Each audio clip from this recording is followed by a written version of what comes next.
नमस्कार दोस्तों, मैं हूं सुमित और स्वागत है आपका इट्स सुमित कुमार की एक और नई वीडियो में। दोस्तों, आज की इस वीडियो में मैं आप लोगों से बात करने वाला हूं एक्सटेंडेड वारंटी के ऊपर।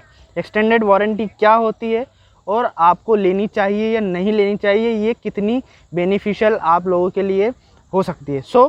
एक्सटेंडेड वारंटी अगर हम बात करें इसकी, तो ये आपको आपकी कार लेते समय एक तो इसका सामना करना पड़ेगा शोरूम वालों से, कंपनी वालों से कि सर आप एक्सटेंडेड वारंटी ले लीजिए।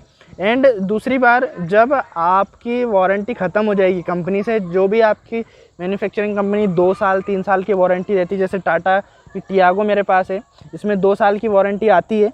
अब 2 साल होने पे आ गए मेरी कार को, तो अब मुझे थोड़ा सा टेंशन होने लगी, वारंटी ख़त्म हो रही है, अब क्या होगा।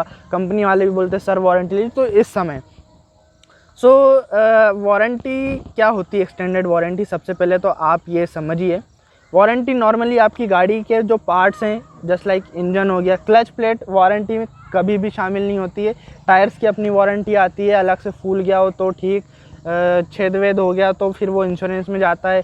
बाकी बैटरी की अपनी वारंटी आती है, इंजन की वारंटी होती है, एंड पेंट वगैरह की कभी कोई वारंटी नहीं होती। ये सारी चीज़ें मतलब है। तो एक्सटेंडेड वारंटी में क्या होता है कि आपकी नॉर्मल वारंटी से जो मतलब नॉर्मल वारंटी में आपके जितने पार्ट्स कवर होते हैं ना, उतने एक्सटेंडेड वारंटी में कवर नहीं होते हैं। एंड वो जब आप अगर स्टार्टिंग में भी ले लेंगे, जब आप गाड़ी लेते हैं, एंड उसके बाद भी वो एप्लीकेबल तभी होगी जब आपकी एक्सटेंडेड वारंटी, नॉर्मल वारंटी ख़त्म हो जाएगी, देन आपकी जो एक्सटेंडेड वारंटी है वो एप्लीकेबल होगी। अब आपको ये थोड़ा सा मतलब लगा होगा शॉक, क्योंकि हर एक कंपनियां जो हैं अलग अलग चीज़ एक्सटेंडेड वारंटी में कवर करती हैं। मेनली एक चीज़ जो कि सारी कंपनियां एक्सटेंडेड वारंटी में कवर करती है, इन जिसका टेंशन रहता है, वो आपका इंजन का यूनिट, पिस्टन हो गया, रेडिएटर हो गया, ECU हो गया, और आपका क्या बोलते हैं उसको, फ्यूल इंजेक्टर हो गया। ये सारी चीज़ें नॉर्मल वारंटी में आपकी बैटरी, पेंट, डोर, कोई ऐसी साउंड आ रही है जस्ट लाइक इसमें तो हमेशा से आती है, वो ना टाटा वाले सॉल्व करते हैं। रेटलिंग साउंड, हमिंग साउंड हो गई, स्टीयरिंग मोटर वगैरह हो गई, ब्रेक लीवर हो गया, ये जो चीज़ें हैं वो स्टार्टिंग में कवर रहती है, लेकिन एक्सटेंडेड वारंटी में आपका कवर नहीं रहती। तो ये चीज़ें आपको ध्यान में रखनी है। आपका जो भी मैन्युफैक्चर है, जो भी कंपनी है, मारुति हो गई, टाटा हो गई, हिंडई हो गई, जो भी कंपनी है वो वारंटी दे रही है तो उस पर क्या क्या कवर कर रही है, ये सबसे पहले आपको जानना है। ये आप ऐसा नहीं कि हवा में एक्सटेंडेड वारंटी ले ली। दूसरी चीज़ एक्सटेंडेड वारंटी के बारे में ये है कि वारंटी तभी एप्लीकेबल होती है जब आप इनके हिसाब से पूरी तरह चलो। फॉर एग्ज़ाम्पल, आपने 10,000 रुपये की एक्सटेंडेड वारंटी ले ली। अब एक्सटेंडेड वारंटी लेने के बाद इनका जो भी सर्विस है,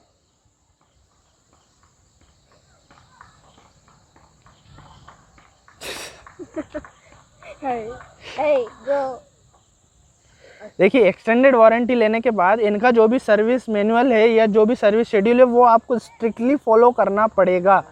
एंड जो भी ये आपको गाइडलाइन देते हैं वो सारी चीज़ें स्ट्रिक्टली फॉलो करनी पड़ेगी।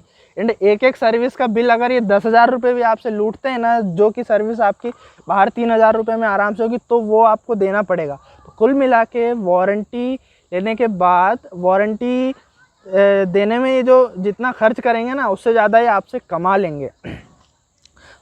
मैं आपको ये सजेशन देता हूँ कि अगर आपकी गाड़ी, मतलब कि आप, पहली बात तो स्टार्टिंग में अगर आप वारंटी लें, उसी केस में लें जब आपकी गाड़ी काफ़ी ज़्यादा लंबे टाइम तक चलने वाली है। आपको पता है कि काफ़ी ज़्यादा चलती है, मेरी गाड़ी साल में लाख लाख किलोमीटर चल जाती है, या फिर मैं काफ़ी उल्टे सीधे रास्तों में चलाता हूँ। तो ऐसे टाइम पे आप वारंटी लें, ये काफ़ी ज़्यादा यूज़फुल होती है, क्योंकि एक एक पार्ट जो है काफ़ी ज़्यादा महंगा आता है। आप सोच भी नहीं सकते, मतलब काफ़ी ज़्यादा लंबा लंबा फटका लगता है। 50,000 रुपये से लेके 1 लाख रुपए तक एक एक पार्ट का खर्चा होता है। लेकिन जब आपकी गाड़ी नॉर्मली 30,000 35,000 किलोमीटर भी साल में चलती है, मेरी तो भैया 2 साल में 15,000 किलोमीटर ही चली है।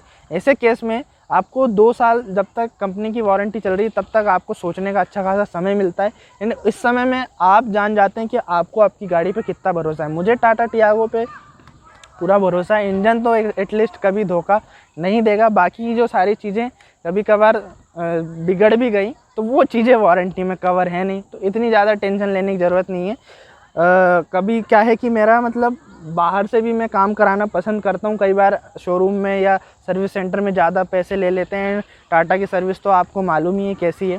तो ऐसे केस में मैं वारंटी नहीं ले रहा हूँ एंड मैं भी आपको सजेस्ट करूँगा कि आप वारंटी ना ही ले तो ही अच्छा, क्योंकि यार थोड़ा सा दिमाग लगाओ। लोग बाग क्या करते हैं, नई गाड़ी ली, दे एसेसरीज़ फेंक दी, दे एसेसरीज़ उसमें लगवाई खूब बेहतरीन, और वारंटी वहाँ पर भी वॉइड कर लेते हैं। एंड एक केस ऐसा भी आता है कि गाड़ी ली और बाहर से सीएनजी लगवा ली, उसमें तो इंजन सबकी वारंटी चली जाती है। वो गाड़ियाँ भी 10-10, 15-15 साल आराम से चल जाती, कभी कोई दिक्कत नहीं आती, लेकिन दिक्कत बोल के भी नहीं आती है। तो खैर, ये मैंने आपको मोटा मोटा एक हिसाब बता दिया एंड आपके समझ में आ भी गया होगा कि अब आपको क्या करना है या नहीं करना है। सीधी सी बात है, 2 साल तक मैंने जिस तरीके से अपनी गाड़ी को समझा, आप भी अपनी गाड़ी को समझें। और अगर कोई 2 साल में आपकी गाड़ी 3-4 बार ब्रेक डाउन हो चुकी तो आप वारंटी ले लो, इंजन के ऊपर भरोसा मत करो। और 2 साल में मेरी गाड़ी की तरह एक भी बार कभी कोई दिक्कत नहीं है। छोटी मोटी दिक्कत तो खैर हर गाड़ी में आती है, लेकिन मेजर फॉल्ट अगर नहीं आया, जस्ट लाइक कि इस आपका फ्यूल इंजेक्शन चला गया, इंजन सीज हो गया या ऐसा कुछ, तो ऐसे टाइम पे आप जो है कि वारंटी ले लो एंड अदरवाइज़ मत लो, इसमें कुछ भी दिक्कत नहीं है। एंड उम्मीद है आपको एक डिसीज़न लेने में ये वीडियो काफ़ी ज़्यादा हेल्प करेगा। एंड वीडियो अगर पसंद आया हो तो आप वीडियो को लाइक कर सकते हैं, चैनल को सब्सक्राइब कर सकते हैं और शेयर कर सकते हैं इस वीडियो को, जिन्हें भी इस टाइप के कुछ कन्फ्यूज़न हैं। तो बाकी जल्दी मिलता हूँ मैं आपसे अगली वीडियो में, तब तक के लिए नमस्कार, धन्यवाद, जय Hind, bye bye, thanks for watching.